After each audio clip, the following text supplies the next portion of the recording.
It's the Dump and Chase podcast presented by the Hoosier Network. We're talking trade deadline today. Fellas, the day has finally come.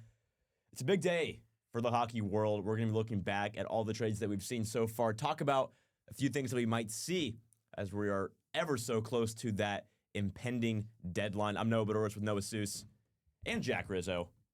Seuss, I'll just go straight to you. What does the trade deadline mean to you, and what have you already liked from what we've seen so far? So, I don't know. My favorite thing about the trade deadline is how many moves are made. So, we've been talking about it a lot on this podcast. We're going to see a lot of goalies get moved. Yeah, absolutely. On a day like today and the days leading up to today. We haven't seen as many goalies got moved. I don't think Toronto's not going in on anything. They're done. They're toast. But there is a lot happening in the National Hockey League, and there was a lot happening the days prior to this trade deadline today.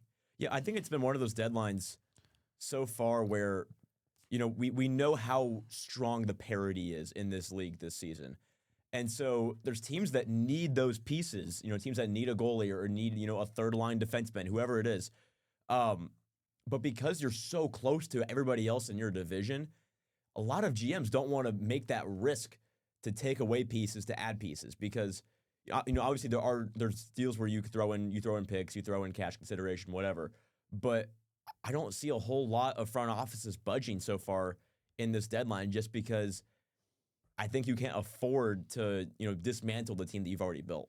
Yeah, definitely. And especially for some of these teams who are kind of pick shortened over the next couple of years. And especially, as you said, in some of these divisions where it's really close. I mean, you're talking about teams like Detroit, teams like Pittsburgh, the Islanders, who haven't really done much yet. I mean, Detroit got David Perron, man. They all did, right, calm down. Yeah. I thought he was still on Detroit. I forgot he was in Ottawa. But. Yeah, I forgot he was in Ottawa, too. I think especially in the East, we're not seeing too much movement yet. Montreal hasn't really made any moves either, which is a bit surprising. No, and I've heard that they are talking to Sam Mountainball, telling him, hey, you might be the goalie for the future, just because they might not be making any moves. It's a crazy thing to say. Yeah. But I'm not really sure what else we're going to see for the rest of the day. But I think we're going to get something. I think there will be one to two more big trades before the deadline. There has been a lot of talk about Vincent Trocheck at this trade deadline. The Rangers moved Sam Carrick yesterday to Buffalo. What are your thoughts on the Vincent Trocheck rumors? I think he's going to get moved. I think he brings a lot to a team. I mean, he's one of the best face-off men in the league. He's top six center. He can score. He can play on the power play. He can kill penalties, and he brings leadership qualities. So I think whatever team gets Vincent Trocheck, they're going to be a much better team from when they had him before.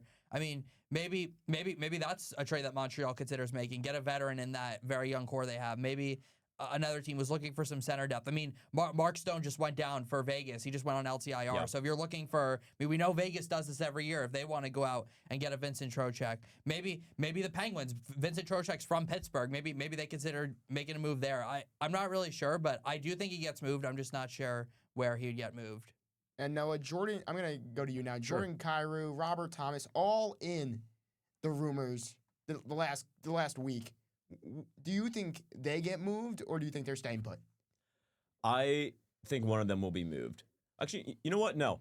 I think that I won't be surprised if just one gets moved, but if you are the St. Louis front office and you're making decisions, you have to either completely sell at this deadline, which you're running out of time to do. You have to either, sell Kyrou, Thomas, Binnington, whoever, or you keep them all and you keep this squad for next year outside of maybe Jordan Binnington. But then at that point, you don't have a whole lot of other goalie options. Like, there's not a lot in the minors right now. Joel Hofer is not, in my opinion, a everyday starting goalie. So yeah, I mean, there's obviously rumors, and there's been, decline trades from this team. And so it's such an interesting show for me in St. Louis, because I feel like the front office wants to make moves and wants to restart, but the players aren't budging, and there's not a whole lot of interest from other teams outside of Buffalo. Buffalo has been on an absolute tear lately. We thought they traded for Colton Parayko. Right, and then Parayko said no. Yeah. No one wants to go to Buffalo, apparently, when they're winning or when they're losing. Yeah, I was shocked about that. I really was. I think Buffalo, with the way they've played this year, I think I think their core is pretty young. I think their future is extremely bright. I'm shocked that Colton Parayko, who won a Stanley Cup in St. Louis in 2019, wouldn't want to go try to win another one. I guess maybe he's just happy in St. Louis. Maybe that's where his family is. I don't really know, but I was shocked that he did not waive his no trade clause to Buffalo. Yeah, there's not a whole lot. I'm just looking down the list of moves that have already been made. There isn't a whole lot that stands out to me. But one thing that has stood out is the Sabres making a move for Logan Stanley and Luke Schenn from Winnipeg. Not a major move for this team, but not giving up that much in return. And you're building your depth. You're building this roster in a team that is going to need it when come postseason. Yeah, the Sabres, I feel like they have a lot of depth just to begin with, but they're just adding more pieces that have playoff experience, that been to the postseason. So I think it's huge for Buffalo just to get more pieces on the team. I think just the fact that they're making moves, Yes. it shows that they're here, they're going to go for it. They're eager to compete. Yeah, I mean, and if we're being honest, I don't really know what Buffalo can do. I mean, I think this roster is just really stacked top to bottom. Sure. I mean, I texted in the group chat back on December 23rd when Buffalo moved to 18-4-4 that I thought they were going to be a playoff team. Yeah, I know. So I think I was right. I mean, you have one of the best goalie tandems in the league, one of the best defensemen in the league, Tage Thompson, Alex Tuck kind of on the front lines, and I they can do something, but I think if they stand pat, I think they'll be just fine. Yeah, it's always interesting to me, these teams that come trade deadline, whether hockey, baseball, basketball, whatever, that are already title contenders. Buffalo's tied for first place in the Atlantic right now. What else can you do to this team to make it that much better? I mean, we've seen Colorado try to make a few moves. I haven't heard a whole lot about Tampa trying to make any moves at the deadline. What can these top teams do ahead of the deadline to booster their roster, if anything, Seuss? So a team like Buffalo, they need a top-line winger to combat with Tage Thompson. For a team like Tampa, they don't need much. Right. Tampa's already pretty stacked offensively and defensively and in net. But if you're a team like the Islanders, Pittsburgh... What about Minnesota? A team that has already made a lot of moves earlier in the season, made a lot of trades. What are there any holes in this team? Because they're going to have to compete with the two best teams, not just in their division, but arguably in the league, in Dallas and Colorado. How can this team make any changes? I feel like it's just upgrading that bottom six. Yeah? Just fixing that bottom six where it's good enough. I feel like Vladimir Tarasenko shouldn't be a second-line winger on I agree. a playoff team. So maybe getting a second-line winger to play with Eriksson and Boldy. And the defense is just perfect in my mind. It's been awesome all year. Of course, they got Quinn Hughes earlier on this season. So I think the Wild are in a good spot. Just maybe a move away, maybe a move or two. Is there any chance that Minnesota deals one of those two goalies? Is there any chance that they... Because that's always an issue, is that when you have two goaltenders that are starting caliber, that's either a great thing for your franchise where you say, come playoff time, it doesn't matter who we put in net because they're going to be excellent. Or you can use that to build your roster. But like you're saying, there's not a whole lot that Minnesota is going to need by 3 p.m. today. So I don't think that anybody gets moved, but there's an opportunity there if you really wanted to add an extra roster piece to trade either one of them. I'm going to say no. I do not think they move a goalie. I think I agree with you. So I think the only thing that they could do is add to the bottom six. If you go back to when Tampa won their back-to-back Stanley Cups, kind of like what Barclay Goodrow did for that team on the third line, if they could get a piece like that, really a two-way player who could contribute offensively, be a good forechecker, I think that would make this team so much better. I think the third line is one of the most underappreciated pieces of a Stanley Cup roster. And that's usually a piece that you trade a second rounder for. Yeah, so exactly. It's not going to be a big blockbuster just to make this Minnesota team better. Yeah, and I'm not really sure the list of who could get moved. I mean, I'm hearing that Ryan O'Reilly could get moved. Yeah. That'd be an amazing move for Minnesota. Not because Ryan O'Reilly would be in the top six, not the bottom six, but it can allow someone like Vladimir Tarasenko to slide into the bottom six. Yeah. And balance out this roster a little bit more. So I think there's a chance here for the Wild to improve. But I think they are right on par with those other two teams in the division. So I don't really think it's about being better than them. I think it's just about maintaining their level of success for the rest of the season. Who's a team that hasn't sold as much as we thought they should, but should continue selling? I mean, we've seen a few moves from Vancouver. St. Louis is trying to move some pieces. Who has players that people are going to want? Ooh. I think it's Nashville. Yeah. I definitely think it. Because you saying Ranieri inspired me to think about that. Yeah. It's Nashville. Now right now they're only 3 points out of a playoff spot, but this roster is this is a very old roster. And a roster that needs to be rebuilt. I don't think they're making the playoffs this year. They are well back of Utah in the Central, 6 points back now. They are 3 points back of Seattle for the second wild card spot. 3 points back of Seattle, but I don't think they're going to make it. I think this roster is just too old. Like, I think Ryan O'Reilly should be on the block. I think Stamkos should be on the block. Maybe Tampa. Yeah. Send him to Tampa. Always. I don't think they have the cap space, though, for that. No, probably not. Send them to the Long But Island. Roman Yossi, Houston Stars, whoever, any veteran on this team that's not part of your future plans, you should be trying to move. I think Nashville desperately needs to get younger because right now they're in no man's land. Yeah. Vancouver, I feel like needs to make a lot of moves. Brock Besser, Elias Pettersson, those are guys. You tried it for years. It's been the same for years, and they haven't done anything since going to the Western Conference Finals a couple years ago. I've heard DeBrusk's name on the trade market. They, of course, traded Quinn Hughes. Where does Vancouver go from here? I just don't know. I don't know. And it's a bad situation because you're so far in the basement in the Western Conference. You're not even close to, that 15th place team in Calgary. And there's not a whole lot of hope for the future. And so you trade what you have for picks, I guess is the blueprint if you're the Vancouver Canucks. But there's not going to be a whole lot of takers for this roster. I mean, they've already made some moves already, but like Sue said, there's not. If I am an NHL GM, I don't look at the Vancouver Canucks roster and say, yeah, I can trade a first rounder for anybody. No, definitely not. I definitely think that Vancouver should consider making more moves. But I mean, what they got back in the Quinn Hughes trade, I think was already like a pretty good, sure. It was a pretty good amount for what they got, and that was the move that they needed to make because obviously Quinn Hughes not a part of their future plans. I like what Calgary has done. I think Calgary's done a decent job of shipping off. They sent Rasmus Andersson to Vegas.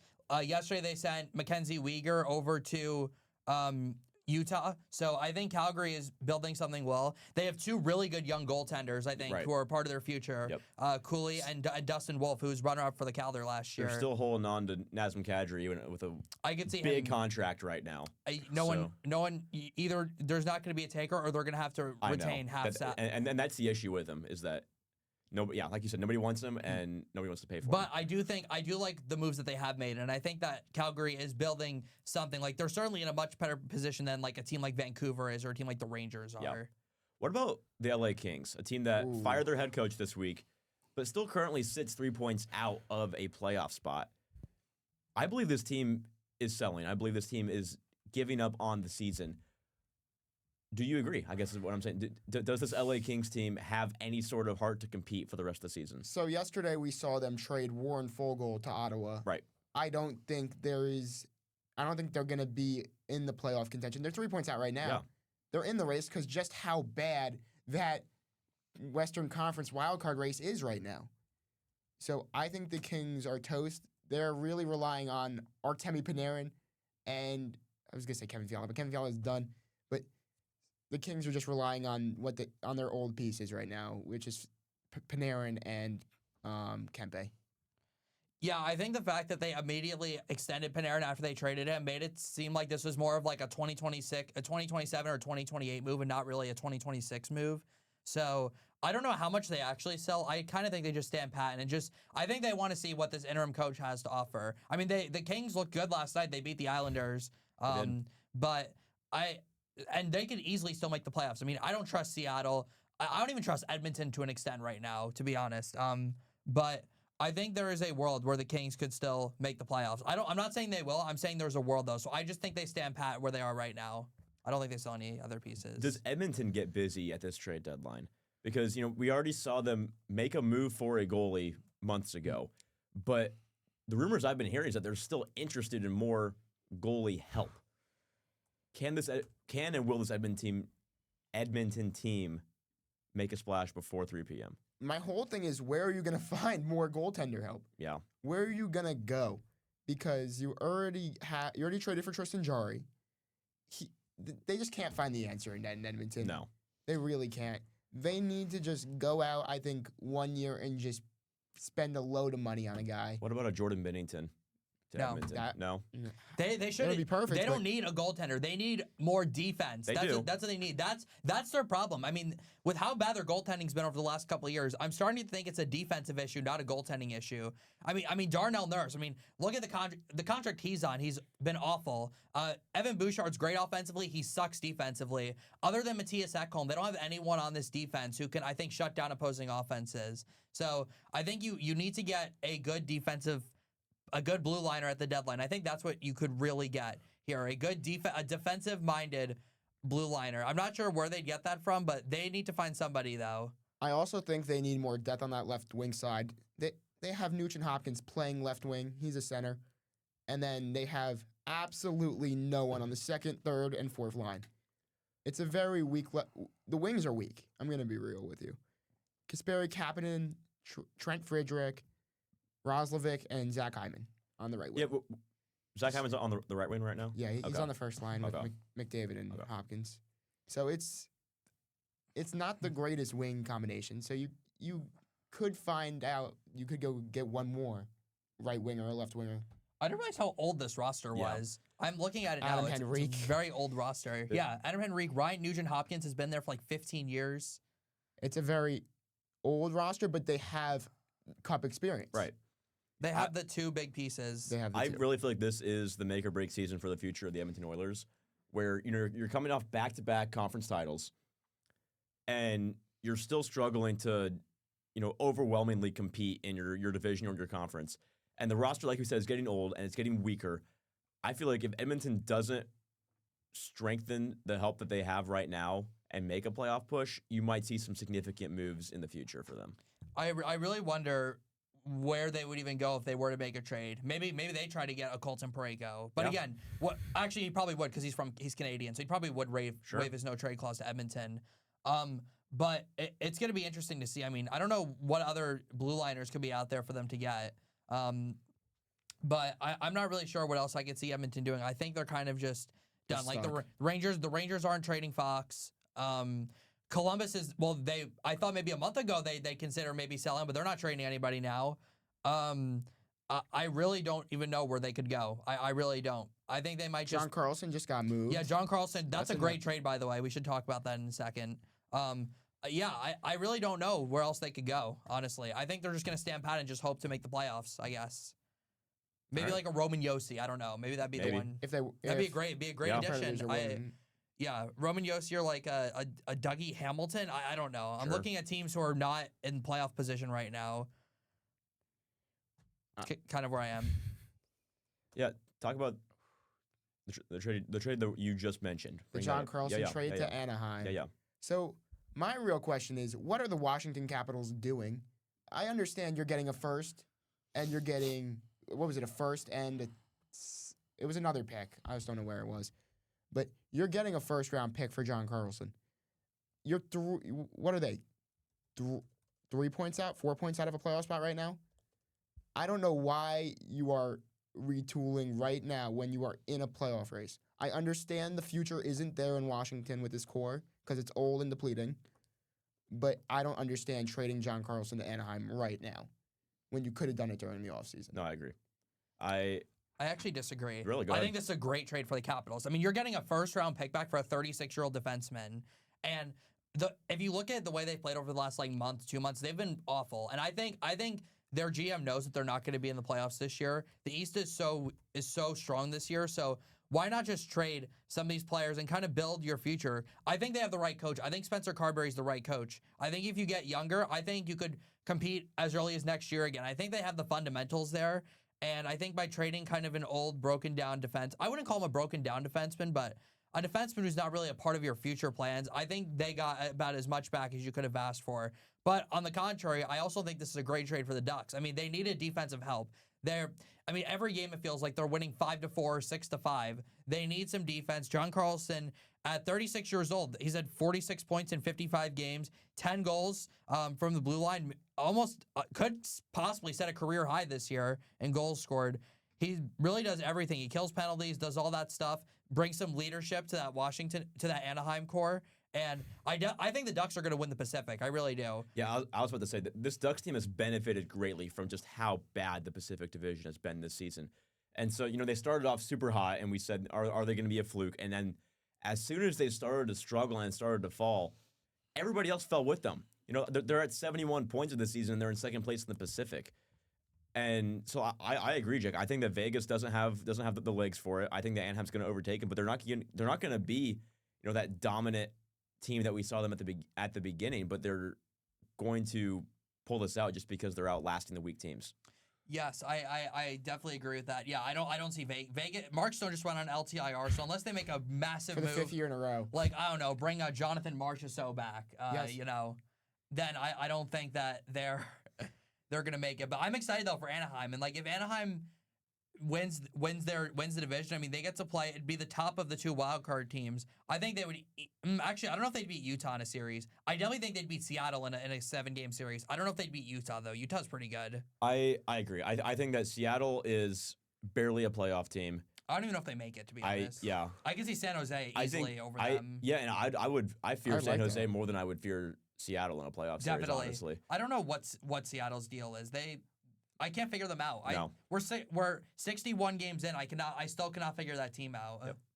Yeah, but going back to Utah. Utah is a similar team to Anaheim where they've proven themselves throughout the season to be that good when given the opportunity to. And they've gone through the hot streaks and cold streaks of the season. But I think when Utah gets into the postseason, if they get hot, they're a very, very good team.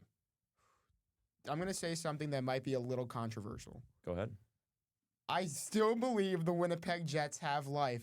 They're 7 points out of a playoff spot right now, and I could see them going on a little run. Let's check the schedule out. Let's see who they play. They play Vancouver, I think, tonight or tomorrow. And then they have Vancouver, Anaheim, Rangers, Colorado, St. Louis, Nashville. All at home. There is leeway there for them to go on a run and fight for a playoff spot. They're coming off a win against Tampa and a win against Chicago. So I think there is leeway for the Winnipeg Jets to go on a run for that last wild card spot. You think they go deeper go out of the first round if they make that playoff run? Do you think that there's a chance for a good season in Winnipeg, or do you think it's just going to be a Cinderella run at the end where they, squeak into a playoff spot? It's going to be a Cinderella run, and then you run into the absolute juggernaut called the Colorado Avalanche, and then you go home. I think it'll be similar to what the Blues were last year, where you have this great run at the end. You go into the playoffs red hot, and you give that first team a challenge in the first round, but ultimately you come up short. I think that's what's going to happen. Well, since Seuss is throwing a hot take out there, I guess I will as well. I think that the Columbus Blue Jackets overtake both the Islanders and the Penguins and finish second in the Metro. Why? Because, number one, they're 3 points back as we speak right now. They have 2 games in hand on the Isles. They are right there with the Penguins. Columbus they're younger than Pittsburgh. I think they are more well-balanced than the Islanders are. You have that top-end defenseman, Zach Werenski. Jet Greaves has been one of the most underrated goaltenders in the league this year. I think the forward core is enough. They got Darius Garland from Vancouver. That adds a little bit more depth to that offense. I think you just have the right coach. I mean, Rick Bowness has been unbelievable since going there. Not to mention, Columbus also has a pretty easy schedule. Like they have Utah at home tomorrow. They have the Kings at home after that. Then you have teams like Florida, Philly, Rangers, the Kraken at home, Philly again, San Jose at home, Boston at home. Most of their games the rest of the season are at home, and I just think with the way this team is playing, they could beat anybody. I mean, we saw them they've beaten Dallas, they've beaten Tampa, they've beaten some really, really good teams since Rick Bowness got there about a couple weeks ago. Ooh, so let's go back to the trade deadline here. Who do we think is next to be moved, and who is it going to be to? I really do think St. Louis makes a move before the deadline. And I think Colton Parayko is the best piece to move, but him using his no trade clause does concern me. I'm not sure. Jack, what do you think? I don't know. It's a really tough. I do think that Vincent Trocheck will get moved to somebody. I don't know who. And I think Nashville is going to make a big move. I think they're going to trade either O'Reilly, Marchessault, one of those big veterans, and I could easily see Marchessault going back to Vegas. They just freed up all that cap space by putting Marchessault on LTIR. Vegas hasn't looked the same since Jonathan Marchessault left 2 years ago. So him going back, I could see. Marchessault was noticeably absent from Predators practice today. we just learned that. Yeah. I think that is possible, either to Vegas or somewhere else. I mean, maybe that's the move that Buffalo's making, for all we know. I mean, that'd be a terrific move for them. I'm trying to look at some of these other teams at the bottom. I don't think the Devils are going to make a move. Rangers, other than Trocheck, they're not moving Fox. They're not moving Shesterkin. They're not moving Mika Zibanejad. His contract is too big. I don't think Toronto's moving anybody. I don't think Florida's moving anybody. I really don't know how much left we're going to see. But I think if a big trade's going to happen, I think it's going to be the Predators moving somebody. Suits are fidgeting. What's that for? When Jack said Florida might not make a move. Yeah. Sergei Bobrovsky could be moved by the end of today. He is a free agent after this season, so I am questioning if Bobrovsky is going to stay. Well, I think that comes down to, do you think that Florida has any room to compete this year? Do they have any? How big is that 10-point margin in reality when the teams that you're chasing are, the Boston Bruins? Can Florida still compete this season? And if not, then yes, you make that move. But if they have any hope to return to the playoffs, I think you keep the roster. And again, you're the Florida Panthers. You've won constantly for the past few seasons. It's not going to be difficult to sign any free agent. You have the resume to just be like, hey, you want to come to Florida? I want to see Ottawa make a move to try to go for it. They're 4 points. They're 4 points out of a playoff spot right now. They're 7-1-2 in their last 10. I want to see Ottawa make a move. Do you think that the totally off question? Would you define that David Perron move as a sell or a buy? Do you think that moving David Perron makes Ottawa better or worse? I don't think it changes much, to be honest. I think it was just like a move to clear some cap space. Clear some cap space for them and give Detroit some veteran leadership kind of. I want to see Ottawa do something though. Maybe that they could go after a goaltender for all we know. I mean, what if they get what if they get a Bobrovsky, a Binnington, one of these goaltenders, Jonathan Quick for all we know. I don't know. Yeah. I'd like to see Ottawa do something because I just realized that they're 4 points out of a playoff spot. Yeah. And I don't know if I really trust Boston that much to keep this up. So yeah, I feel like that last wild card spot in the East is up for the taking, and there's plenty of teams that want to go get it, including the Washington Capitals and Columbus. Even Toronto can still compete for Toronto this. can still go get it. I don't believe it. Toronto needs a goalie. Yeah, they need a goalie, and I just don't think that. I think losing Mitch Marner, I think it just had a really bad effect on them. They've lost 6 in a row. You know what? That's my hot take. Jordan Binnington to the Toronto Maple Leafs. Listen, when he puts the Maple Leaf on his chest, he's the best with Craig goalie in the world. Berube. They're going to win the cup. Great. I'm starting to have questions on if Craig Berube was ever a good coach. He was never a good coach. He had a really good run. He's exactly what Dave Martinez was for the Nationals. And funny enough, both in 2019. You have said this on this show before, Jack, and I totally agree with you. Craig Berube is not a good hockey coach. Man. Is Jim Montgomery, though? Yes. You just think the roster is just broken down and then? I don't even know. Well, because it's the same roster as last year that, took Connor Hellebuck to 7 games and should have won Game 7. I think they'll be better next year. I think that they draft well. I think that, Jimmy Snuggerud is a sign of that.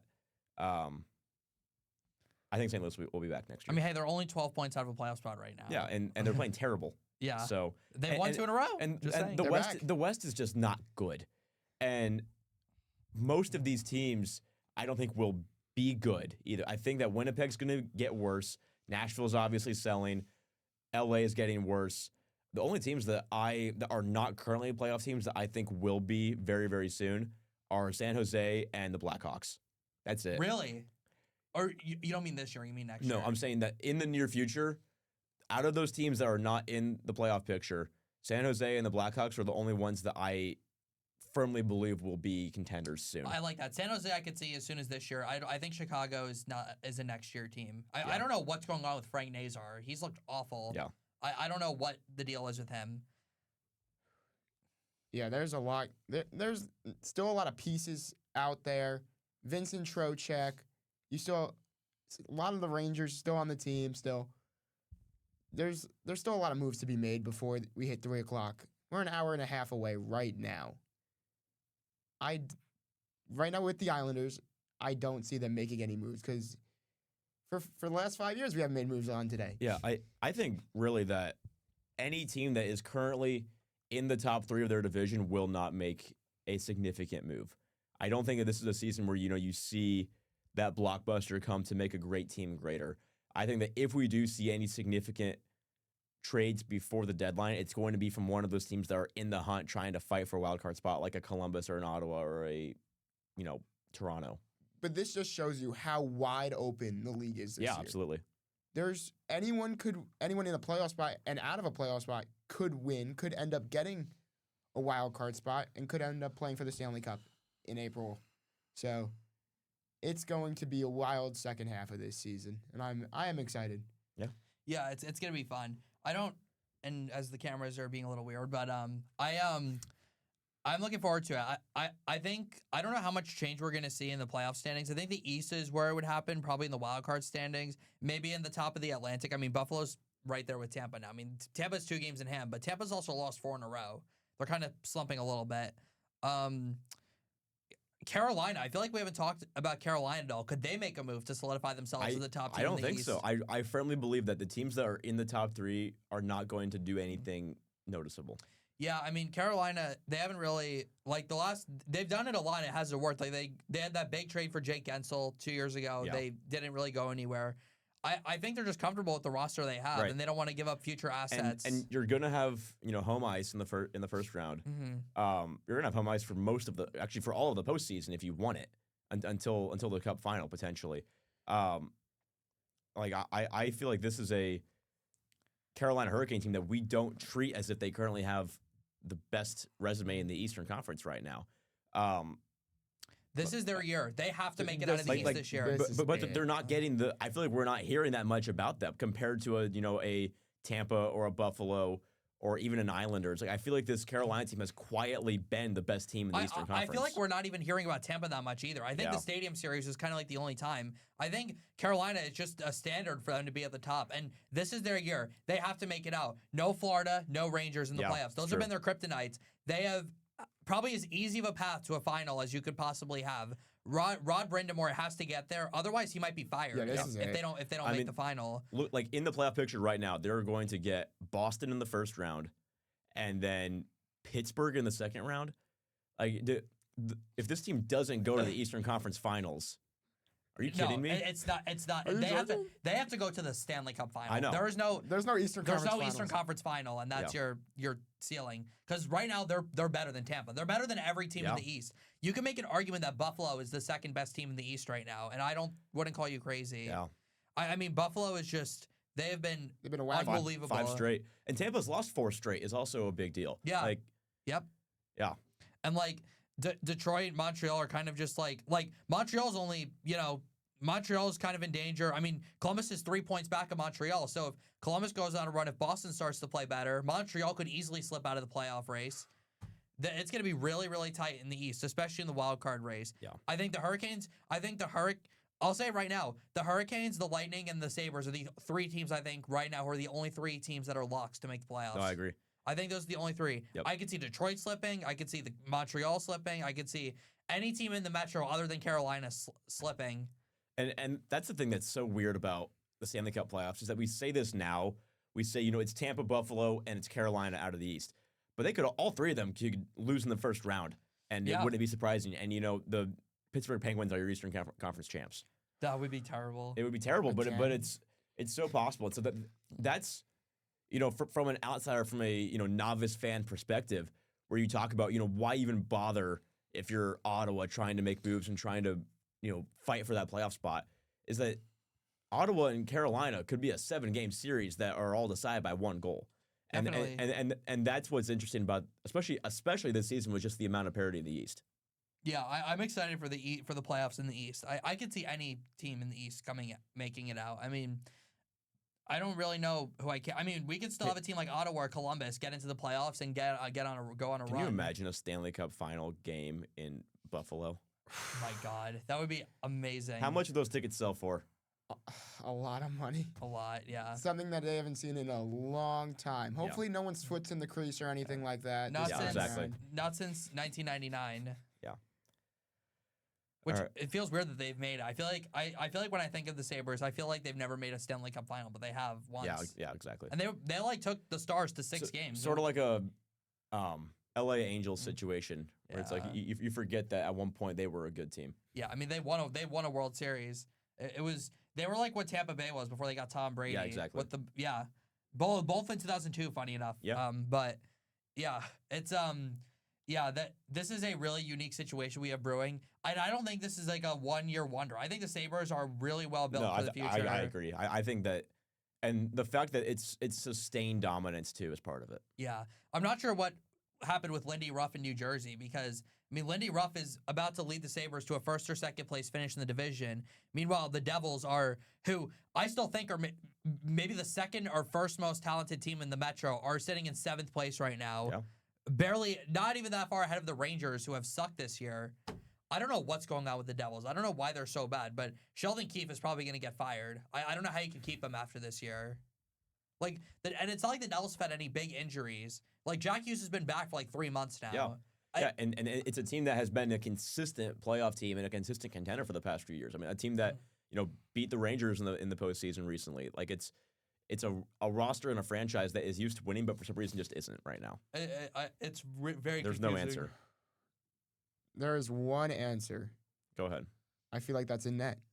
Yeah. I feel like that is in net for the New Jersey Devils. Markstrom, he's a great goalie, good starting NHL goalie, but he is not the guy this year. With his 3.05 goals allowed and his under 900 save percentage. I think there's a lot of room for improvement in net, and that's where Jake Allen has stepped up to an extent. But I feel like you can't rely on Jake Allen to go get you a playoff spot. I agree. Yeah. Yeah. It's been a quiet deadline. Any other thoughts? Matthew Darsh is acting like Lou Lamoriello right now. Is he now? No moves besides. Shout out Andre Palat. Shout out. Great guy. I really think the Rangers are going to make a move within the next hour or so. A positive one or a negative one? Both. Yeah, both. Yeah. All right. I think that'll do it. This has been the trade deadline edition of the Dump and Chase podcast presented by the Hoosier Network. I'm Noah Bedores. I've been with Noah Seuss and Jack Rizzo. Thanks for joining us. We'll see you next week.